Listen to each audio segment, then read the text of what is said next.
What do you tell somebody when they ask when's the right time to grow locations? I think it's probably different for every person. I think coming back to like, what's your end goal? So for us, our first bit was like, we got to get some out there and prove Concept, because it's not, no one's doing it out there. And then from there we said, okay, well, if this takes off, we need to be in front of everyone else that's out there. We want to be the Kleenex of unlimited haircut memberships. So part of us expanding out quickly, we took every dollar we could into expansion right away because we said we need to get our name out there, get established, so somebody else looks at our market and says, I'll try another market first. So that was our first goal. All right, guys, welcome back to the Home Service Expert. My name's Tommy Mello, and today is a big day for me. I got my buddy Jacob Meltzer here, and we haven't met in person, but what I do know is you run an amazing company. I'm going to go through some accolades here.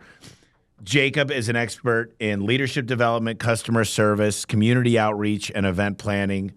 He's the owner of Keep It Cut. It's actually a place I go to get my hair cut. I've got the lady that comes to the house, and then I go to Keep It Cut, and I pay a membership fee, but I get to set a time anytime they got an app. I just book the appointment. I can go to any specialist I want or the first one that's available. And it's a cool place, man. They listen to good music. They get you in and out, but they really care about, like, it's the next level up of haircuts. And a lot of the guys that go there go every single week, and they can get the facial treatment where they do their facial hair. They'll actually do the shampoo and conditioner. It's a good spot. And I've been going there for the last 5-6 years, and I was able to get Jacob's number. And so he's here today. It's a membership-based haircut facility. He's also done a lot of other things, but he's the owner and operator of Keep It Cut, a chain of men's hair salons that specialize in offering unlimited haircut memberships. He earned his bachelor's degree in biology at Western Washington University and later pursued his master's in post-secondary and higher education from Arizona State University. Over the course of a decade, he's dedicated himself to student leadership development and property management, and then transitioned to running his personal business full-time, showcasing his role as a serial entrepreneur. Thanks for being here, brother. Yeah, I appreciate it. Thanks for having me in. So tell us a little bit about yourself. You know, it sounds like you started in, of all things, biology. And then tell me about your partnership, how you guys decided to go into this industry. Yeah, like you said, I kind of bounced around a little bit when I first went to college. My thought was I'm going to med school. I came in pursuing biology, and then it was probably about, second semester on campus, and there was a blood mobile on campus. So I stopped by to give blood. And if you ever give them blood, the first thing they do is they prick your finger and they test your blood to make sure you're good to give blood that day. As a budding biology student, I'm asking the nurse, what are you looking for here? And she's telling me about the hemoglobin and how the blood's falling through this fluid, and I pass out. I pass out so hard that when I wake up, the nurses are all around me, smelling salts to get me to wake up. And I was like, okay, med school, not for me. Yeah. But I was already into it. So I finished my biology degree, enjoyed that, and then I got into student leadership development. So I worked for the universities, worked in the dorms, kind of advising students, helping them work through those first transition years, little property management, little babysitting, a little leadership development. It was a lot of fun. And then I had a buddy who I grew up with who wanted to start a business. And so we bought into a tax business. It was a tax franchise. And that's what got me down here to Phoenix, moved from Washington, did that for a year while still doing the university property management. Did the taxes for a while. It was kind of a side thing. It wasn't the end all, though. We wanted to do our own. And then we started looking at membership-based businesses, and that got us into Keep It Cut. Membership-based businesses. You don't really think about haircuts or even garage doors for memberships. Yeah. We talked previously about the valuation of a membership-based business, and I'll tell you this, with home service companies, it's expected, like, exactly how much you're collecting each month, and then exactly how much is your churn. Like, how many of those memberships, like, you must have this down to a science, and the age of the store, the age of the client, maybe even down into, like, micro demographics as age groups. Like, what do you guys look at? Yeah. I mean, it's low single digits is how many people we lose a month for memberships. I mean, our retention is really, really good on the membership side because we're not like a gym membership. That's the first thing a lot of people will say, like, oh, gym membership, you get all these people to sign up and then they don't come and you make all this money. And like, no. That's not how we built our business. We actually cancel members without them even asking if they don't come in 3 months or more because we don't want that fake money. You know, we want people who are coming in every week, every 2 weeks. We want a service that like really feeds people's needs. And so with that, that's why our membership churn rate is so low, because people want the service. We have good quality service. They come back time and time again. And we just knew, kind of like you were saying, if you build that basis, you can get that loyalty, you build the relationships between people, and they just come back over and over again. And you don't have to spend that same marketing dollar to get new folks in if you can just retain your current folks. And explain the membership exactly from the cost of the consumer. I don't know the exact plans off the top of my head. Yeah, so it's $25 a haircut. So you can still come in and get a single haircut, because there's some people who just don't need a monthly membership. They come once a month because their hair's a little bit longer, they're traveling a lot. So it's $25 for a single haircut, or $38 a month for unlimited haircuts. And when we first priced it out, we were thinking, okay, do we do a membership model where you get, for this price you get 2 haircuts a month, for this price you get 3 haircuts a month? But what really appealed to us about the membership model was this unlimited idea, that you get as much as you want for one set price. I love the buffet, you can just go and you don't have to think about it at that point. You have a wedding, boom, you just come in. Even if it's only been a week, you get touched up. You have an interview, you have a date, or you're just getting cleaned up for the weekend. It makes it super easy to think about. So $38 a month or $25 for a single haircut. So it's about like, if you come every 3 weeks, you're breaking even. If you come more than that, you're saving money. Okay. So you got it all down to the metrics. Yeah. And what is a good store? How many memberships do you need to make a store to where you want to get it to financially? A few hundred will really get you kind of over the hump. Okay. And then from there, then you kind of just build. It's a slow build because we're all labor based. Yeah. And so you got to do the hiring of. Yeah. And so you're constantly balancing that really fine line of having enough staff to meet your client needs, but not too much staff, because our margins are so small that all of a sudden you're just eating up all your margin by overstaffing. So that can be a little tricky. Yeah, no, it sounds like the fact that you have the background in the tax advising, it's all numbers based, and to build that break even and then figure out how much capacity could you handle. Right. Capacity planning is everything in this business. And my business partner, this is kind of the reason we went into this. He was a financial analyst to start, so he was doing investments. And then when we started the tax business, he had to leave that because there's a conflict of interest there. You're not allowed to do financial advising or financial investments and taxes at the same time. So he actually went and started being a rate analyst for a trucking company. So you rent trucks and trailers. He's the one who's like setting those prices. You want to move from Seattle to California, he sets the price for that truck or trailer. And so he loves numbers. He just constantly is thinking about numbers. So when we sat down to think about our next business, we didn't think about businesses, we thought about memberships. What business doesn't have a membership already applied to it, and what can we do? Because he thought it would just be a fun mathematical piece to work out. And it really has been. Even now, we're still dialing that in of, how many clients do we need per hour to really make this work, and how often people come back, and what's our retention. I think you talk a lot about... And then you guys give a referral fee, right? Uh-huh. So that's like an affiliate deal? Yeah.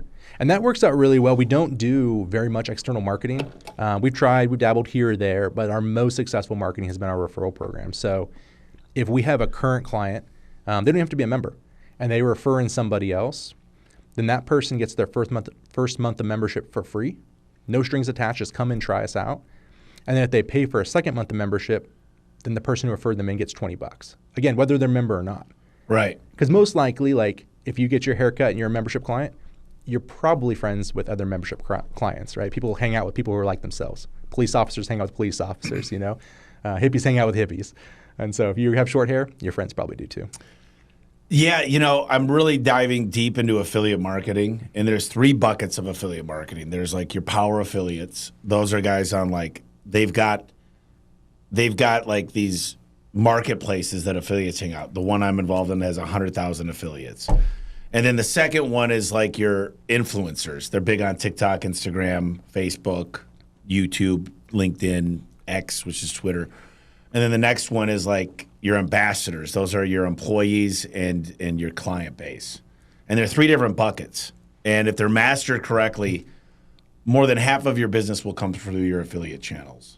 And I think it's a great, great model going into this next year. And mastering that. I think, you guys never had asked me to leave, like check in, and if you do a social media post, and I don't know your business well enough, but if I like the gal that cut my hair, she did a great job, and it was super simple for me to post. and it was tracked correctly, and it was just didn't take a lot of time, I'd probably do it. Mm-hmm.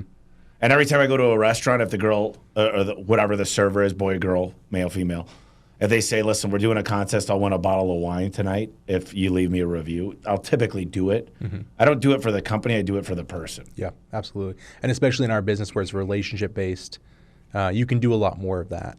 And to be honest with you, marketing is our weakest point of our whole business. It's not where Josh and I come from. I'm operations and people. He's numbers and finance.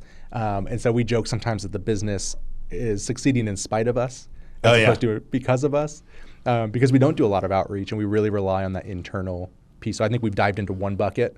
I think we could probably dive in those other two pretty deep and get a lot better. Interesting, yeah. And I mean, you got to basically, you cannot go in there for a haircut without setting an appointment, correct? No, you can walk in. I mean, it depends on the store. The busier stores, the ones that have been established, it's a little bit harder to walk in. Our goal is to always have one person who can just handle walk-ins. You know, that's how we staff it. We say, okay, how many people do we think we need to cover everyone who typically books during this time? And then one more to handle walk-ins. So if we're staffed up, you should be able to walk in and grab a spot. If we're shorter staffed, which these last couple of years have been much tougher, we're finally getting back to being full staffed again. That's hard. And so that's when we used to be a waitlist model before COVID hit. And COVID shifted us to an appointment-based model, which was actually one of the best things that could have happened to us. It was an unpurposeful pivot. And it was great because now clients can look ahead a day or two. But most of our clients still book within 24 hours. It's pretty interesting. Guys are, they're lazy. I'm lazy. Yeah. I literally look and I'm going, do I want to go to Arcadia or Scottsdale? Where could I get in at this time? Yeah. And I'm getting better at setting appointments. I'm really focused on managing my schedule, but it's just one of the things where I just kind of want to stop off and go get a haircut. Mm-hmm. Well, how do you acquire talent? Because I think the capacity planning is probably one of the most important things in home service as well, is like, when's the next time to hire a tech or top grade? Mm-hmm. And how do you balance that? Where do you go to acquire talent? 100%. And talent is raising capital is your first problem, right? Having enough money to just get going. Talent is the second, especially in our industry, because you got to think in, let's say the Phoenix area, you have 35,000 cosmetologists. And then of those, you have a small portion who actually want to do just men's hair, because we do 96, 97% men's hair. And then of those, you need people who can do that well, because we're not like your base level hair cutter. People expect more from us. We're that center. We're like the Chipotle. We're the fast casual of haircut, right? You want a really good quality product, but you don't want to pay a ton for it. Right. So that's where we're at. So you have those folks, and then you have to have the ones that aren't crazy. The ones who are really going to show up every day, who don't bring the drama to work. So you take this 35,000 pool, and you shrink it down, and it's really a pretty small pool. And then you take that down to demographic. Maybe we're in Queen Creek and not Glendale. Well, now you lose out on all those people that are West Valley. So talent it's tough. So this year, what we really focused on was exactly that. So we always focus on our compensation. We have good compensation, full benefits package, 401k, matching retirement, health benefits, dental. We've added as much of that as we could along the way. And then this year we hired a recruiter and a training manager. Good. And that's her whole focus, is just doing it. And really it's interesting because we didn't change much in our process, but just having somebody who's dedicated to that. A lead comes in from a hiring site, boom, she's on the phone texting and calling them. And she has that hand holding all the way through the process, from the first interview to a technical interview to onboarding now, getting them really integrated into our company culture to hopefully increase the retention of those folks as they come on. Yeah, 100%. I wrote a book called Elevate, Build a Business Where Everybody Wins. And my philosophy has always been, as the founder owner, I need to have a dream so big that their dreams could fit inside. Mm-hmm. So I try to figure out what their goals are. And then you could break down their KPIs to say, if you want to buy a house in 2025, here's what would need to happen. Mm-hmm. And then you got to also teach financial stability and how to budget, personal budgeting. And you also have to have the significant other get behind that and say, this is the reason they're working these hours, is because their goal is to do this. Mm-hmm. What does an average person, I think they probably tip better there. I know I always leave $20. Uh-huh. Whereas Great Clips, I think they're probably getting $3 to $5 tips. You guys have an hourly and then you get the tips, or how do you do that? Yeah, it's a mix. We do an base hourly, and they get a commission. We call it a revenue share, because they just get 10% of every dollar they bring into the business. So they get their base rate, plus their 10%, and then their tips on top of that. So including their tips, our staff make between $26 and $36 an hour. So $52,000 to $72,000 a year for a base stylist. And then assistant managers and managers more. Do you have like somebody, maybe a group of people at the stores that are just like outdoing everybody? Yeah, there's always, we call them the unicorns. There's always the unicorns. And typically those are people who, they've established themselves and they just focus on that customer service. And they focus on learning how to, it's tricky, learning how to build the relationship with the client so they come back, right? That's the joy of the membership, is if you have a membership client, they want to come back to you over and over again, hopefully. Right. So you want to build that relationship, and then you need a really good haircut, and then you need to get your haircut times down, because that's where your real profit comes in. If you can do 3 haircuts an hour versus 2 haircuits an hour, that's a huge difference in the money that you're bringing home. in, yeah. Yeah. So those folks who can do the 3 haircuts and then maybe even squeeze in a few more throughout the day, those are the people who are really. We had a manager who was, including all of her production boats, was making over $100K a year because she was just killing it. Great personality, building her business book of business, really scheduling it in tight, working hard and hustling, and that's kind of the goal of our compensation model, is that those who work hard get paid for it. Right. You want to come in and coast, Performance. you can do it, but you'll never make great money. But if you want to come in and bust, you can really do well. Yeah. So one of the things we do here day one is I interview the top 2 technicians. Doesn't mean they made the most money, but the best mindset. They broke through, whether their KPI, whether it was conversion rate, customer satisfaction, less recalls. And then I interview them, and we play it for the entire company. It usually lasts 25 minutes. And so I want to share these videos, and I'm like, what are you going to do for your family? Well, I'm taking my kids to Disney World, and we're going first class, and we're cutting all the lines. And so they get a taste of what it does for them personally, but they also hear from their own cohort what's working. So something you could try is take your top performer and say, here's what I realized is I like these type of clients. I really suck up to them and make sure I follow up with them because they get in and out. I got their haircut styled in. And they kind of have a whole game plan, like a whole war chest of how they do it. They know their next 5 moves. Mm-hmm. But having other people learn that from someone that's in the same position goes a really long way. Mm-hmm. And all of a sudden people are asking for help versus, hey, we're going to train you. I don't want to be trained. I'm happy where I'm at.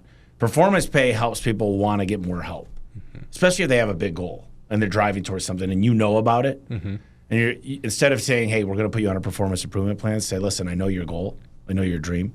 I can get you there 5 months quicker. Mm-hmm. I think that goes a long way. And I think that's huge. I mean, I think you said it perfectly, is aligning your team goals with your goals. We always said when we started the business, our goal wasn't just to make a lot of money. Our goal was to build a sustainable business that really wasn't built on the backs of our employees, but was built with them. And so every decision we make, we try to be in line with that. We think about dress code. What's good for them? What's good for us? We think about pay. What's good for them? What's good for us? Because if you can align that, 100%, then your culture is built together, and people want to come to work every day. They're excited to, and that excitement feeds right into the clients.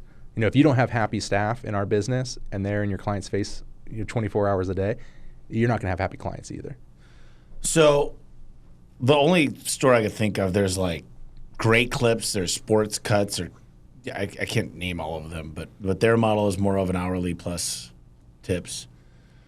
And they're just obviously churning through people all the time, stylists. What does like a Great Clips make per location versus, if you're open to this, is what is a good location of Great Clips versus your model as far as EBITDA? It's a great question. I don't have all that data. I would say, honestly, we're probably about even. Okay. Surprisingly, that's kind of last time we looked at it. But the difference is, what's the quality that you get out of it, and the staff satisfaction. So when we kind of look at those two pieces, we say, okay, we might be making the same amount store to store on just the EBITDA piece. Yep. But the value of the business is hopefully more because of the membership base. And then we feel good about it because all of our staff do really well. They get paid well to do it. They make a good wage, and they're happy coming to work. You look at like some of the quick chain cutters, and you're looking at 12, 13-minute haircuts. Yep. I mean, to do that, you have to be just busting through, so your body's really getting worked on that. And two, you can't have a high quality cut every single time with that type of haircut. So that was kind of our goal is again, it's not necessarily to make more with the business, but even if we were to make the same, but we could have a better quality business and a better environment for our staff, that's a win. I think the multiple would be quite a bit more. Have you ever thought about buying? So where do Barbers fit in? Like, because you got Barbers, you got the Great Clips, and then you got your model. And I don't even know the other models. I know there's people that'll buy a facility and rent out the booths. That's a different model. Explain to me the different models and how they all work. So you got your fast hair cutters. Those are your Great Clips, your Super Cuts, Fantastic Sams, a little bit on the edge of that. Then you got your mid-range, us, Sports Clips, kind of those mid-level where you're going to get a little bit better quality. You're going to pay a little bit more for it. And usually that comes to time. You pay a little bit more, you get a little more time for your stylist, a little more training typically with that folks. And then you have full service salon. They're servicing both women and men typically. They do color, they do kind of more services. And then you have your barber, which is that separate feel of a business. It's kind of its own thing. And it's interesting because we hold a barber license and a cosmetology license, so we can hire both.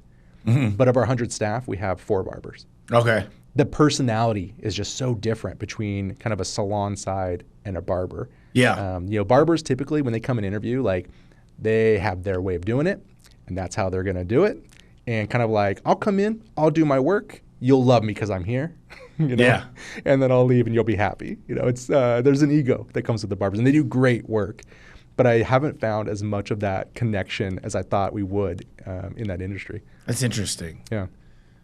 I think about like barbers. I think about New York and Chicago and like LA is like you go in and they'll do like a really tight fade.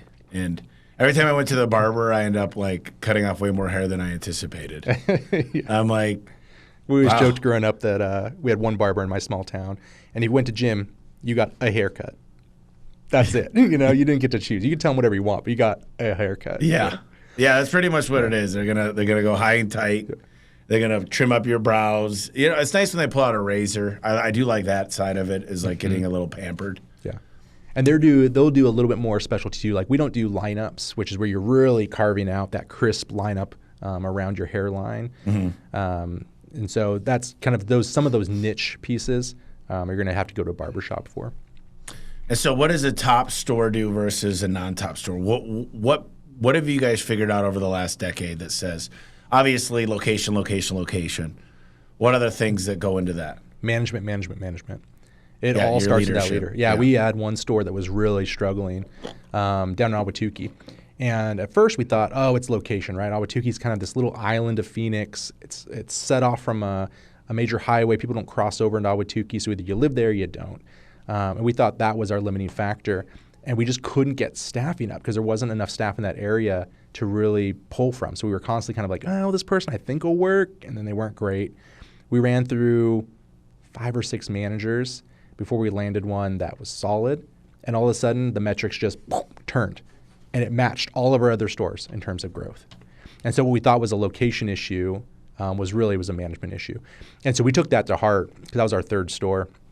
And now as soon as we start seeing performance issues in a store of the haircut trend not going normally, the first thing we do is look at management and we look at staff dynamics. What's happening here? Again, happy staff, happy clients. And that was pretty eye-opening.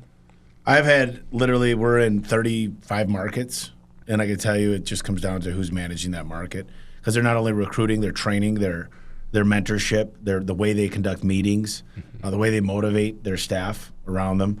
What KPIs do you look at? If you had to get, I'll tell you mine. I look at 4 KPIs that I could change any business. What's my booking rate? When I get a customer and show up at their house, what's my conversion rate? What's my average ticket? And then I look at what does it cost me to acquire a client? But those 4 things, I could pretty much change any company. And then there's other factors, and then I obviously look at the income statement and the balance sheet and just know that what percentage of profit and gross profit. But where do you what are the big things that tell you this is a success? If I put these in front of you, you say, that's my best store, that's not. Yeah, the first one we look at is, our general overall marker is just haircuts per day. That gives us a general gauge to see if things are on track. And then from there, we can dial in retention. Again, because being that membership-based business, I guess with any business, retention is our number one. You have new client retention and existing client retention. So how many of our clients who come in for a haircut the first time come back again? And then how many of those people who've come back again following that? Because if you can increase your retention, I think a lot of folks who are in business, they don't get the math side of it. But if you can increase your retention a very small amount, it will greatly outpace new marketing. So you can spend way less on marketing 1/10 if you can get marketing. Is what they say. You can spend 1/10 keeping an existing client than getting a new one. Yeah. Yep. And then if you then you dial that in and you say, okay, now you use those folks to market to other folks who are in their circles, you can really keep that plugged along. So retention is one of our main indicators that we're looking at. And then productivity, how many haircuts are we doing for how many hours are staffed? Because that's the piece that really will play into your expenses versus your profit. I think the fact that you brought in a full-time person for training and recruiting, I think that's the evolution of that will grow. And when you get really strong on social media and you get the programs are referring more, you're going to see the company double very quickly. And it's hard because it's another expense. Because at first it looks like a line item that's like, okay, we're raising our COGS. I mean, but really what it'll do is if your employees stay longer and the clients stay longer and they're referring more, it gets rid of the headaches too. Yeah. Well, we were stuck. I mean, at the beginning of the year, we were just stuck about 85 staff. We'd hire 2, lose 2. We'd hire 3, lose 2. So we were making slow increments. We're just like, man, something isn't firing. And we couldn't figure out what it was. We hadn't had this trouble in the past. So we're like, okay, well, I think let's try something different. And so we hired this person in. And we now have 105 staff. So you moved it up to 20%. 20%. Yeah. Yeah. And that's, you can't do more haircuts if you don't have more staff. And we had some stores that were just getting run over. Clients wasn't our issue. It was time to serve them. Well, I love the model. I knew the first time I went in there, I was like, I got to meet these guys. But when we opened up, my grandma would have been 85 at the time. I'm on this farm out in eastern Washington. She's a wheat farmer. And I'm telling her this idea that we have to open up this membership-based hair business. And she leans over to me and she grabs my shoulder and she says, and people will pay for that? Like, yeah, Grandma, people will pay for it. So how many paying clients do you guys have right now? We go through about 10,000 plus unique clients a month. Wow. That's amazing with a staff of 100. Yeah. Huh. Yeah. So tell me a little bit about you're crowdfunding the 11th store, which is crazy. So you said in the beginning before we got on, you said first you guys came up with the investment, then you had a special investment. Kind of talk about what you guys have done so far versus this latest. Sure. So the store number 1, it was just this idea. We needed to test it out. So we just pulled together cash and credit cards. How do we fund this first store? We found a general contractor who also was the laborer, just trying to really bring our costs in. I think our first store cost us $80,000 to build out. Our current ones cost about $250,000 to build out. Wow. I mean, we were just trying to, pinch all the pennies. Get that first one open. It's open for about a year. We're like, okay, this concept's working. People love it. Every single person who comes in, our conversion rate is really high. When people come in to sign up for memberships. But we don't have the capital to open more stores yet. Banks won't fund us because we're not quite there yet. So we decided to do a friends and family securities offering.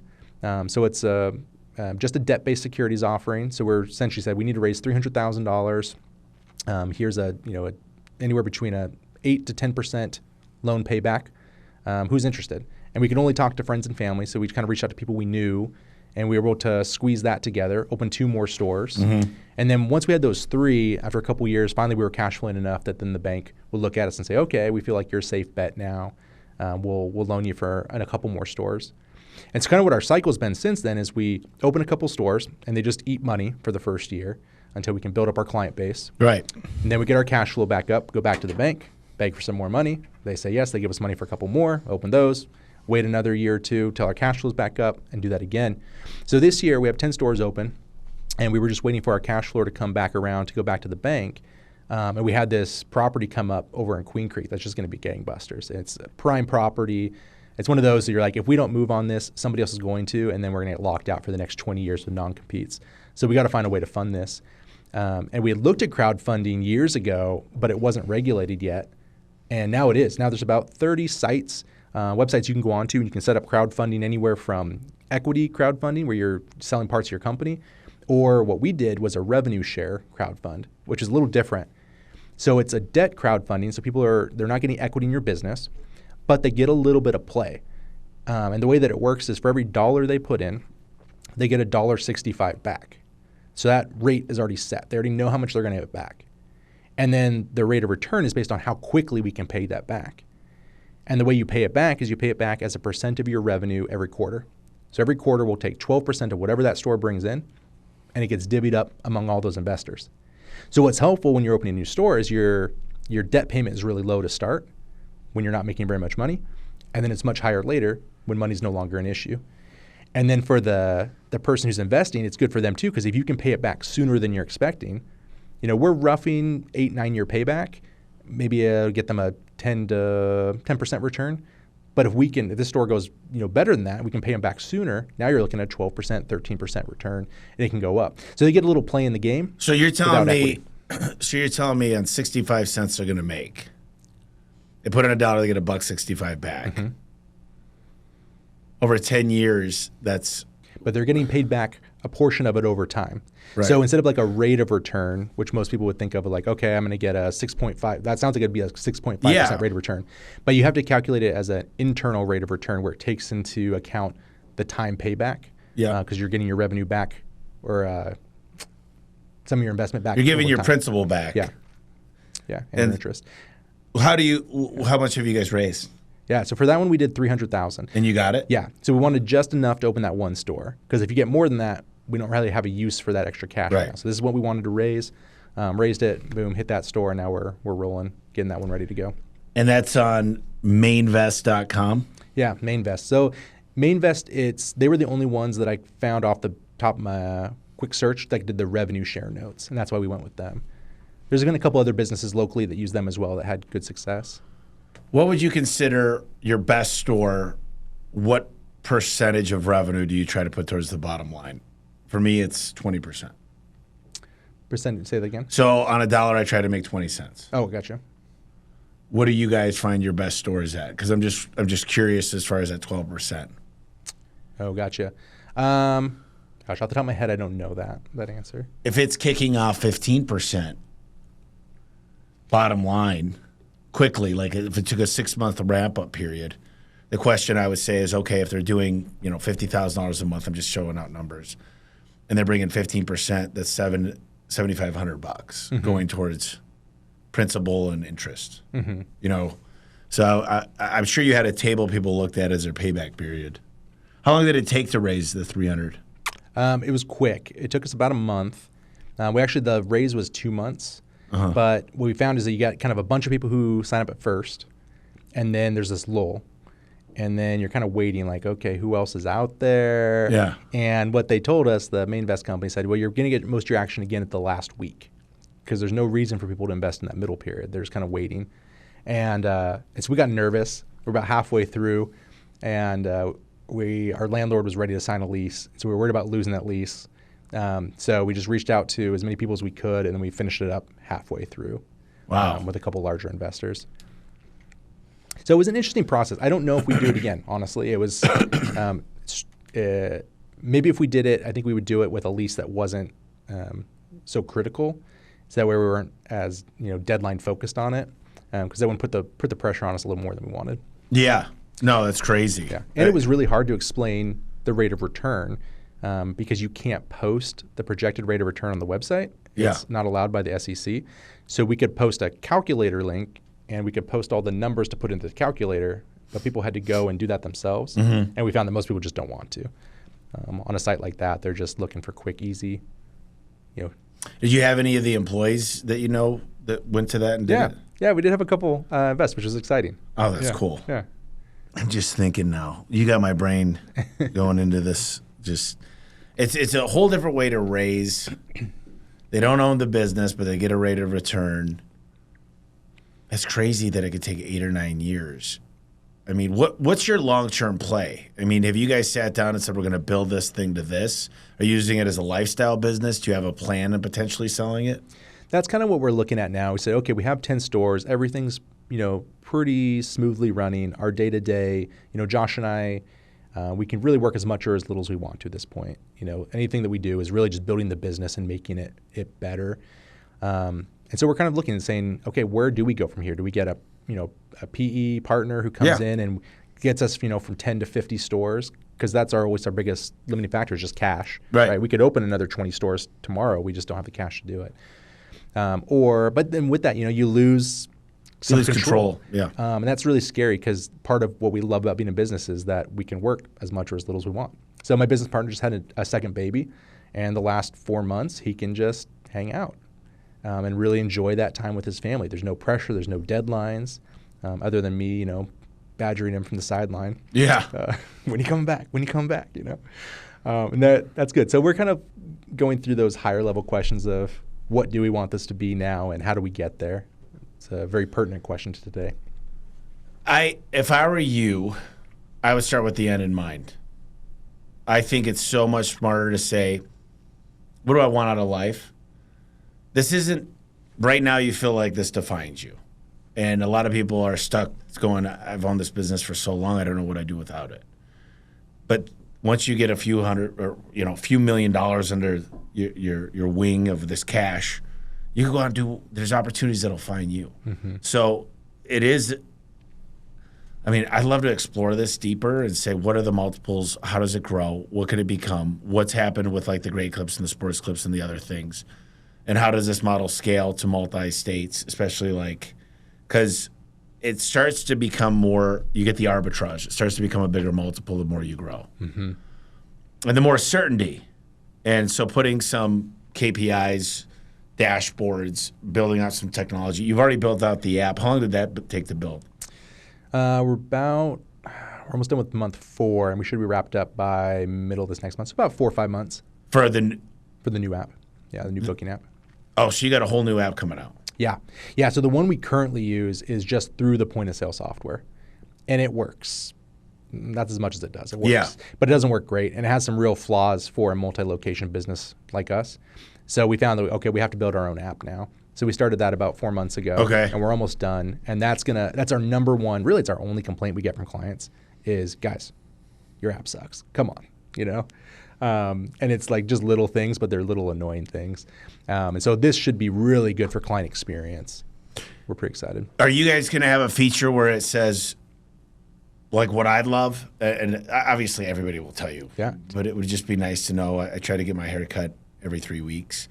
Give me a few time slots, and then I could say, press any button, take this time slot. And if I got my favorite, I could set up the thing to say, I want to use Julie. Yep. And it could say, here's Julie's time slots, and I could just pick one, and it automatically goes on to it. Yep. Is that something where you guys have thought about? Done. That's the goal of the app. We're trying to just reduce the number of clicks, right? Can you, pull out your phone within 30 seconds, book your haircut? And if you're a regular, which a lot of our clients are, right? You want that to be easy with favorite stylists. And so you should be able to pull up. Hopefully you're already logged into the app. Yep. You just choose what service you want that day. Boom, haircut. If you already have your favorite stylist picked, it'll show you the haircut times for her. Boom, you click that, you're booked. You know what was really cool back in the day? You're familiar with Yelp. Mm-hmm.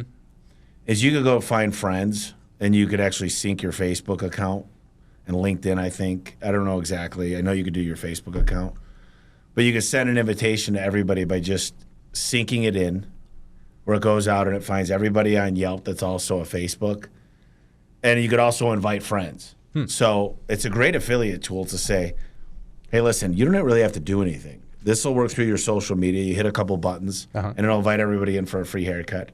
If they like it, you get paid on it. Mm-hmm. Have you thought about doing anything like that? No, I'm not familiar with that. That'd be really interesting.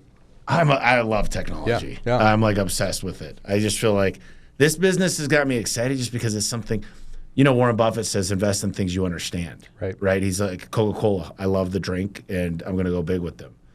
And so he invests in things he understands, and this one is like pretty common sense. You like getting haircuts, you get more than one a month, then this is the right move. Mm-hmm. And you get to know somebody. A lot of times getting a haircut is just catching up on life. It's like, I enjoy the haircut. I'm like, I actually don't mind getting a good long haircut, and then with the wash afterwards. Mm-hmm. And I also don't mind like at sports clips or whatever it's called. They used to like wrap you with a towel and like do. Maybe that's a little over the top, and I don't see if there's any value that you guys can make more money on that. But yeah, you can do it. It just depends on what level of pamper do you want to do. We made the conscious decision to be that fast casual, simple services. We do haircuts, we do washes, we do grooming. we looked at other things. Like, could we do hot towel? Could we do color? Could we do massage? But he keeps coming back to it like, get rich in your niche. Like, we're really good at what we do. Be specialist. Yeah, focus. Let's keep it focused. And what we found, honestly, is there's a couple other groups that are in our similar sphere. They offer a lot of services. They're having a really hard time finding staff because you need to find staff who then are good at all those different things and train them on it and make sure every single person who works can do those things. It's tricky. Well, you're a jack of all trades, a master of none. Yeah. And I think that there's a big issue with that. Like, I agree with that. Stay focused. Focus on the one thing, Gary Keller. When jumping from 1 to 5 stores, a lot of people are like, I want to do what you did, Tommy. I want to be in a bunch of states. I want to go expand. And I'm like, do you own the market share where you're at? So a lot of people, they're ready to expand. They think they are ready, but they haven't taken significant market share. I know home service is different because you could have 30 locations in Maricopa County for a haircut salon. It's all about what's close to my house, what's close to my work on my way, figuring that coming home from work. But what do you tell somebody when they ask, when's the right time to grow locations? I think it's probably different for every person. I think coming back to like, what's your end goal? So for us, our first bit was like, we got to get some out there and prove concept because no one's doing it out there.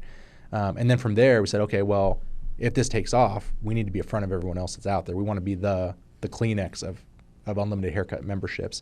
So part of us expanding out quickly, we took every dollar we could into expansion right away because we said we need to get our name out there, get established so that somebody else looks at our market and says, I'll try another market first. So that was our first goal. We always talked about, though, expanding responsibly. So we want to make sure, are we paying our staff well along the way? So we don't want to sacrifice that. I think a lot of times when brands expand too quickly, they sacrifice by saying, well, we can cut pay on staff a little bit. We can scrimp here, we can scrimp there. And you start degrading your brand. Right. And so our goal has been, if we can maintain our brand and then we still have enough to push out, let's do that. That's kind of the model we've taken so far. Where do you find yourself recruiting usually? Like, are they applying or are you out there actively looking, or is it a little bit of both? It's 99% Indeed. It's crazy. It has shifted so much. I mean, Craigslist used to be our number one when we started. That's where stylists would look. Now it's all Indeed. They've just eaten up all of the job searching market share for stylists. That and referrals. We'll get, we do a referral bonus for our current staff. What's the referral bonus? So if a current stylist recruits in somebody, they each get $500 just for sending somebody in. Let's see. Indeed, keep it cut. I got to check this out. Got to put it to the test. 4.2, 21 reviews. That's pretty damn good. 4.2 is hard to get. I'll be honest. I'm upset with it. And here's why. One of those is a landscaping company, and I can't get the review off of there. Keep It Cut Landscaping. So they had some disgruntled employee years ago. I can help you with that. Yeah. And then there was like four people. When we first opened one of our shops, the first couple months we had some trouble staffing. So 4 people left, all left poor reviews at the same time, and that brings our rating down. Everything else is gravy. So I don't like, when I look at our Google reviews and our Yelp reviews, I mean, I don't like to be close to 4. If I can be 4.5 or above, that's my goal. That's the quality that I want to bring to the marketplace. But what are you doing to actively get reviews? I never got anything to leave a review.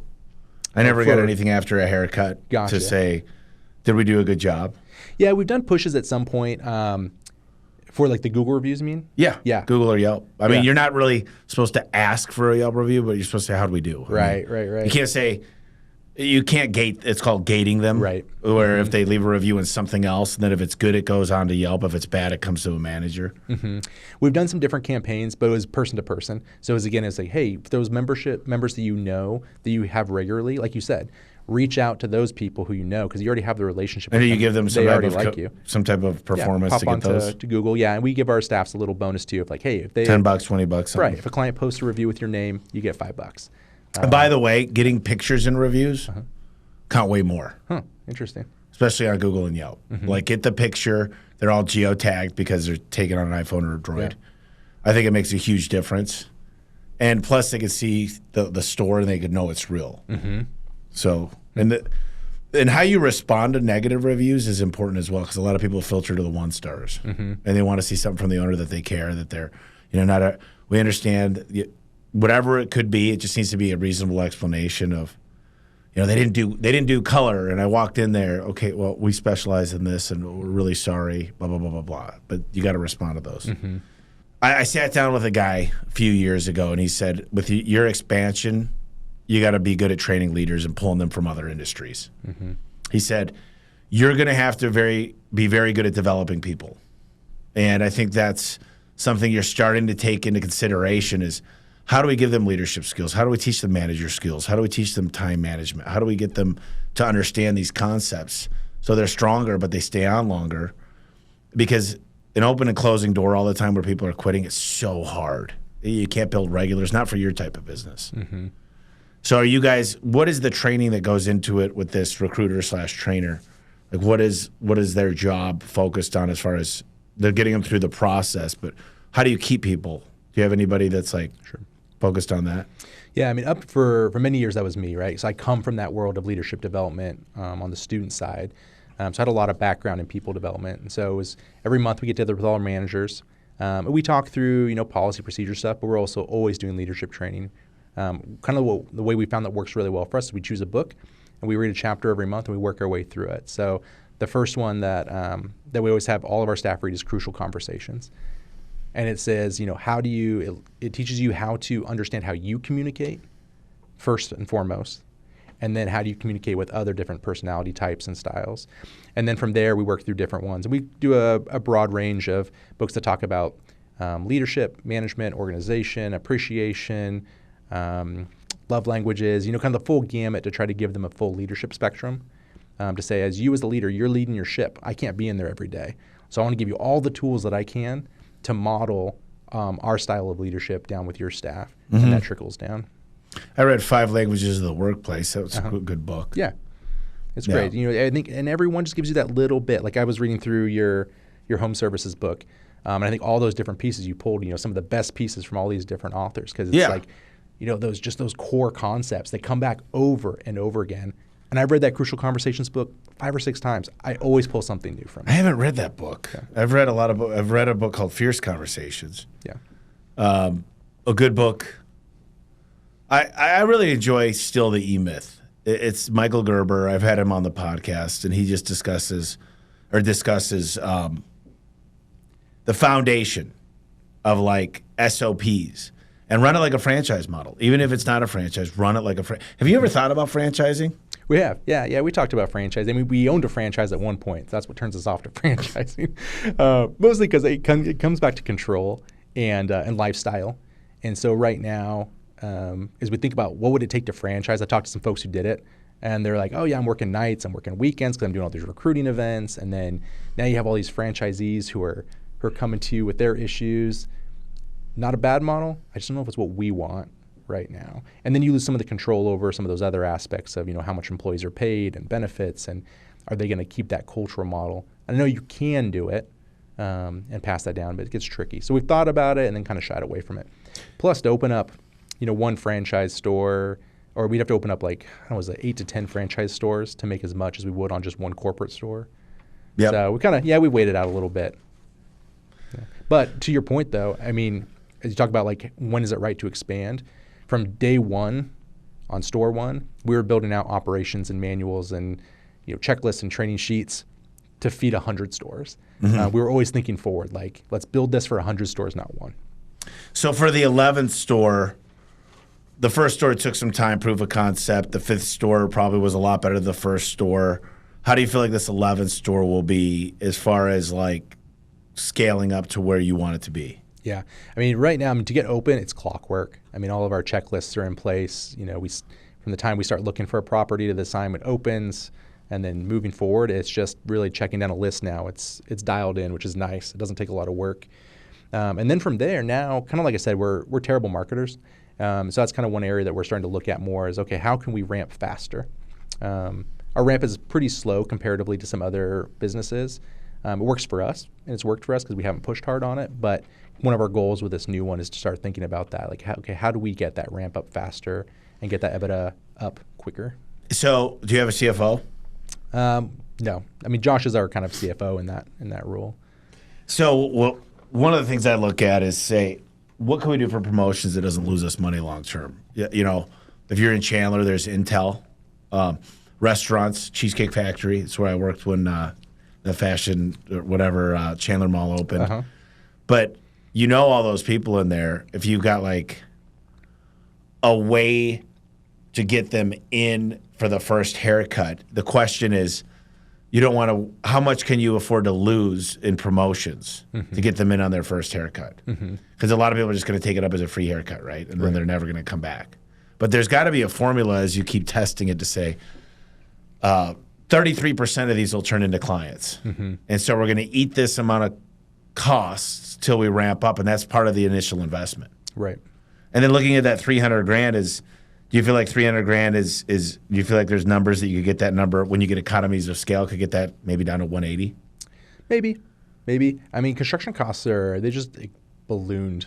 Most of it's labor, honestly. A lot of the prices of the materials have come back down, but the labor hasn't. Similar to our industry, right? Our labor has ballooned since pre-COVID. So some of that, probably a little bit, could come down in scale for sure, but I wouldn't say a ton. But I think our biggest pieces of that, $300,000 we raised, a chunk of that is working capital to get us over that hump. Right. So that's the money that, if we're saving $75,000 for working capital to get us to cash flow. Well, if we could spend that same $75,000 and get up to cash flow day 2, we're at the same boat, except for now it's pushing it forward. So that's kind of the piece of that's really the thing we're thinking is how do we take that money we would have lost anyway and put it into marketing dollars, now, and will it play out, or will we just eat, marketing dollars and that? Yeah. I invested in a restaurant called Kasai, and they just opened up in Peoria, but they're going to Queen Creek. And are they going to be on Gansel and Combs? I don't know exactly the cross streets, probably. Maybe they'll be our neighbor. But the cool thing about it is these restaurants, it just seems like a lot of these people fit they get in and out of a haircut. It's like the perfect, it's not too expensive for them. And they're used to tipping well because they're in the industry. So it's great for your people because they come from the same type of industry where they rely on tips. Yeah. Have you noticed any particular type of clientele tip better? I'm sure this would be a question for some of the stylists, but is there any ones that you're like, they're going to be good tippers? I mean, in general, I think generally it's if you have more money, you're going to tip more. That's in general. Service employees do tend to tip, more regularly because they also appreciate I work on tips. I understand that's a huge portion of your income. I think you find that. I think especially with no-shows, it's interesting. We have probably about 5% of our clients no-show. They'll make an appointment and don't show up. And what they don't understand is that a huge portion of that client's pay is based off of their tip. So when you don't show up, you're really eating a huge portion of that. And so I think people who are in the service industry understand that better and show up more often. People who aren't, they see the membership as, well, I already have the membership. What do you care if I show up or not, right? I paid for unlimited haircuts. Well, you have, but you haven't paid for that tip. So is that something that the software can do as a reminder? Just like for me, I just got a text message yesterday. Are you sure you're going to make your dental appointment? Yeah. Press 1, and then I'll get another one the day of. Correct. So that they got time to fill it. Yeah. So we have that, and it made zero difference in no-shows, which is it has a reminder? Yeah. Yeah, we have text and email reminders. If clients are see that SMS, that opt-in of SMS, if you got to stay compliant. That list is worth gold for reminders and just like leaving reviews. I just love this stuff. I'm fascinated by this business model. Let's see here. I think that's what's fun for me. What still keeps me engaged in it. I don't love haircuts. I didn't expect to be in the haircut world. I don't cut hair, but I love those pieces of those levers and thinking okay, so you have, how do we increase our retention? Why, does this percentage of our clients not come back after their first visit? What lever can we twist there or tweak there? How do we communicate with our clients better? What's that limiting factor? I think those are the fun parts of business that it's a puzzle, and it's never ending, which is exciting. Well, you got their cell phone number. You learn a lot from clients that don't come back. Just say, I didn't like the atmosphere. I didn't like the music. It could be whatever. And not everything. You're not going to please everybody. 1% of customers you're never going to please no matter what. Yeah. And depending on your marketing message, it could be a lot less. People are like, how come my customers don't spend the same as your customers? I'm like, look at your brand. Have you ever seen, you don't wrap your trucks. You show up when you feel like it. You don't tuck your shirts in. You attract. Where do you market? I can tell you your client base by where you market. And, I was the king of Craigslist over a decade ago. I picked up Craigslist. They didn't spend a lot of money, but what I learned about Craigslist is these were people that were big influencers. So they go on Craigslist, but then they tell everybody about me. They were the person you'd call if you needed your dishwasher fixed. Yeah. You'd call this guy, And he'd be like, I use this guy Tommy with A1. And they'd spread the word really fast. It feels really personal. Yeah. It didn't feel like big company, right? It feels like, oh, I'm connected with a person. Right. Yeah. And that's okay. I mean, I prefer calling a good company now that I've owned houses since 2012. I'm like, I want to call a company that's going to show up no matter what. Weekends, nights, holidays. I want my stuff to work when I hit the button or whatever it is. And before I used to be like a deal shopper till 2012, I bought a house, got everything done at a discount. And then 2 years later, the roof leaked. Like the air conditioning went bad after 3 years. Like I just got shoddy work. I got really cheap work, and that's what I was paying for. And I thought I was hustling and outdoing everybody. And then I realized I want somebody to show up the same day that's going to warranty their work, that's going to be trustworthy around my family. They don't have to worry that they did a background check, that they're not high when they show up. That's hard to find. Yeah.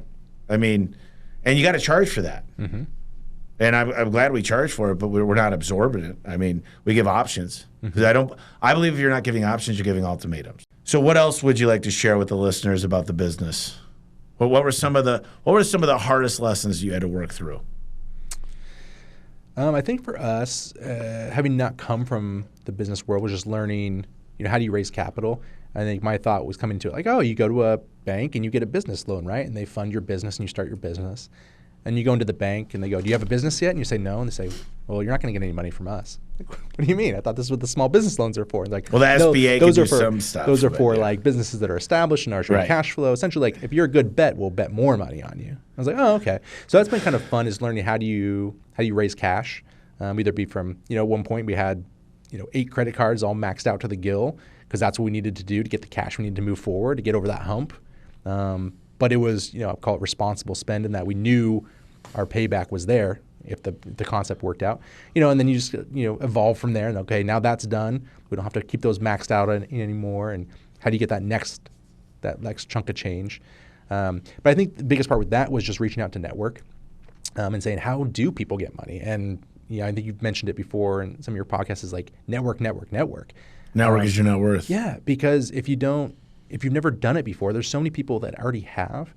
You just waste so much time trying to figure it out yourself when you could just make one phone call. And there's people who are in roles like yourself or myself who want to give back and help other growing entrepreneurs.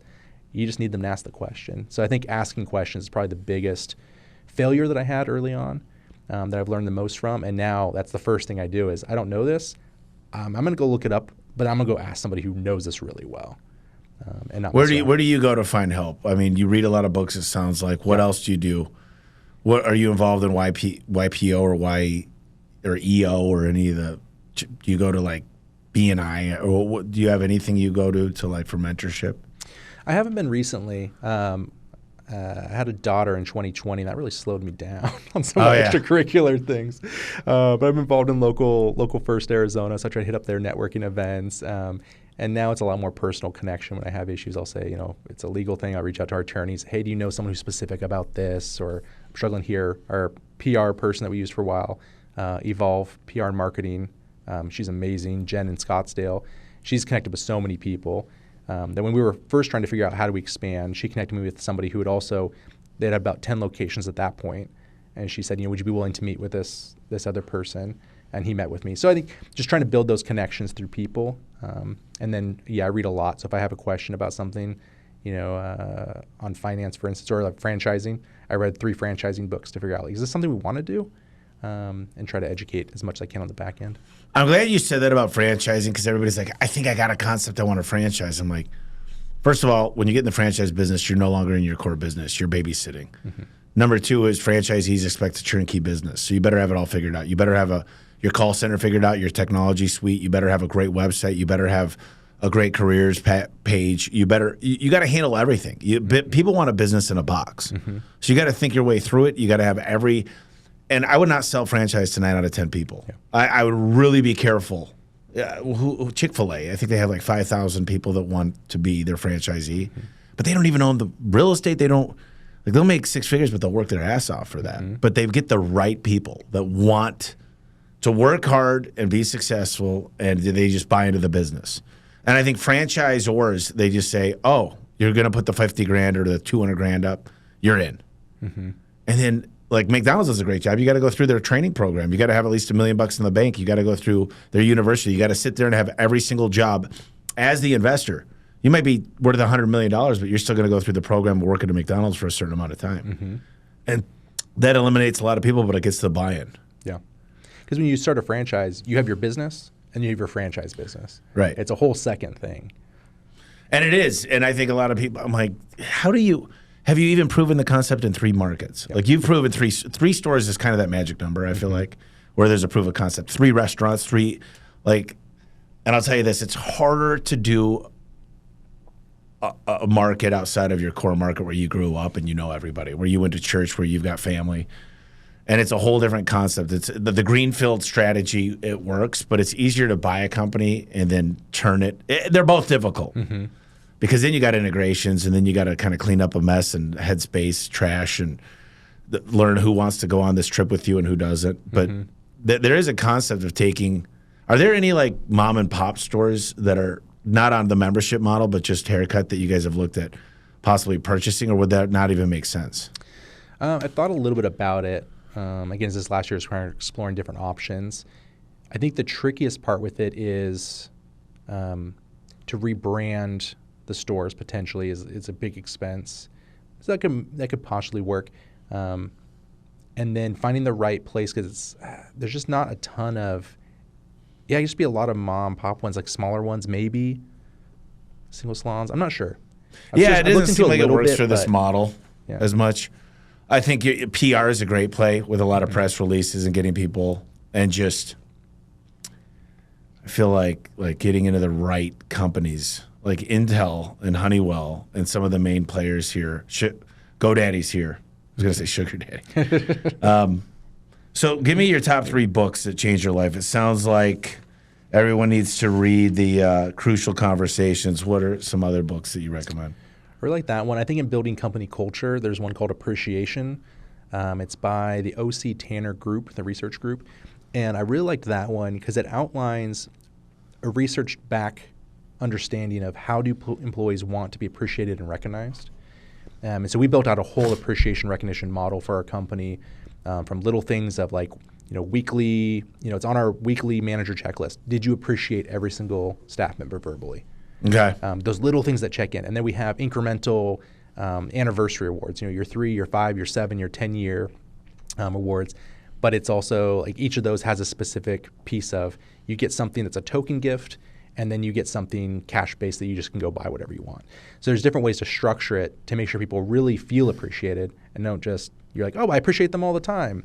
But research shows that you need appreciation these specific ways to be effective. Okay. So that one is really helpful because I think that in creating a staff culture where people want to stay and then recruit other people into your business, appreciation and recognition is important, and it has to be systemically in your business. It can't be something like, oh, yeah, we appreciate our staff. It's got to be part of your operating documents, part of your checklists. Yep. It's got to be critical. So I say that's probably number 2. And then for people who are just starting out, I think what was interesting for me is Blue Oceans. And Blue Ocean strategy? Yeah. Which talks about that concept of like, right, you have, this main core industry. So maybe you're in garage doors and you're a garage door tech and you're like, I want to do my own business. What should I do? Well, instead of looking at a taco shop, something completely different, maybe look at garage doors and say, well, what isn't being serviced in this industry already? Or for haircuts, like before our chat, we were talking about mobile stylists. That'd be a perfect industry that I could look at. If I'm a stylist, I'm working in a hair salon, I could say, this is mobile haircuts isn't something that's really being done on a big scale yet. Maybe I could do that and hit that niche. It's kind of on the edge of the market that I understand really well but isn't being touched yet. And that's what we did with memberships. We took a existing industry, haircuts, been around for a long time. There's nothing special about it, but we twisted it just slightly, and now we have a brand new model, membership-based haircuts, and nobody else is doing it. There's a reason for people to shop us versus somebody else. So I feel like those 3 books were, critical and I think good for anybody in any industry to read. I think about like literally nobody's asked me this, but if someone, the stylist that I told you about that comes to the house, if she said, hey, listen, I have 2 hours these 2 days. If you pay me $80 an hour, I'll come cut whoever. All I ask is that if they like my haircut, throw me $20. I'd pay her $160 a week to come for 2 hours during our meetings and figure that out. Yeah. Like there's a whole, like you don't make time windshield time. that's a loss. So how do you get more people there?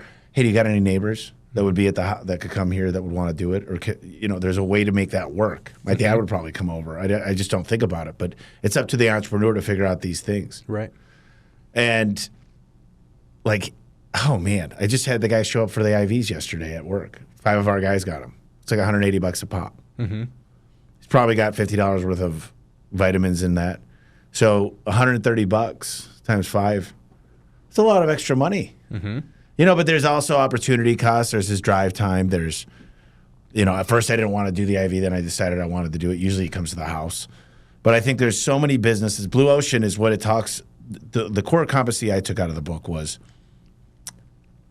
for example, a blender. Instead of selling the features and benefits of a blender, like, hey, it washes easy, it cleans up great, it's dishwasher safe. The Blue Ocean side of it is this blender has higher RPM, so it chops up the nutrients better and releases more vitamins, which gives you longer, more hair, longer, brighter skin, more energy throughout the day. Because everybody's selling the features and benefits. Oh, yeah, it's, slices and dices. But the Blue Ocean side of it is you'll live longer if you use this blender. And literally, you'll live a happier life. It's like the outcome. How do people get a hold of you if they want to reach out, Jacob? Yeah, how do people get a hold of you? How did you get my phone number? I was sneaky. So it was funny when your assistant called because I said, Josh and I, we're not like, super secretive, but we are pretty careful to not have our number out there. And our stylists know not to give out our numbers. So I was like, interesting. I'm happy that you did it. I don't worry about it. We won't get anybody in trouble. But it was great. It was funny. But no, if they want to get a hold of me, Jacob@keepacut.com. Very, very flexible. I'm always open to folks' questions and thoughts.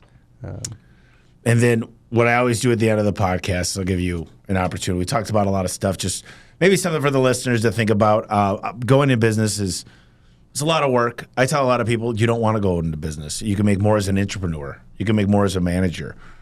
A lot of people go into business and they say, oh, I want business. I want freedom. Well, you better be the sweat equity. The first 5 to 10 years is all work. It's not easy, and you're not guaranteed a paycheck. If there's profit left over for us, that's how we make our money. We're performance pay. So, what are your thoughts? As something for the listeners to kind of end with? Yeah, I think that's it's funny you say that because when I was transitioning to Keep It Cut, I wanted to quit my full-time job because we had 3 stores open now. So okay, I got to do that, and I was like, well, we don't have enough money to pay me yet. So at that point, I was driving Uber part-time. I was Airbnb out my house. I had one room in that I would Airbnb out as a separate room. People could rent that, or they could rent my whole house. And if they rented my whole house, then I would go stay with a friend, or go camping, or worst case scenario, I'd rent another Airbnb for less and split the difference. But there's that hustle in the beginning that really is tough. I think if you're thinking about going into business or even scaling business, because it sounds like a lot of folks who are listening to your podcast are thinking about scaling. Right. It really comes down to thinking every decision about 100 locations and not one location. So if you're going to make a policy choice, think about, will this scale to 100? Because you can save yourself a lot of time later if you get things set up right to start. Just from day one, start building out your operations, writing down everything you do. So that way, as you decide, or if maybe you won't ever do it, you'll just have a really fine-tuned operation. But if you decide you want to scale up, then you'll be ready and you don't have to put all that legwork in later. I love it. Well, I appreciate your time today, brother. Thank you. Great work. Thank you. Yeah, thanks for coming in to Keep It Cut. We appreciate you. No, it's great. Thanks, guys. Thanks for listening.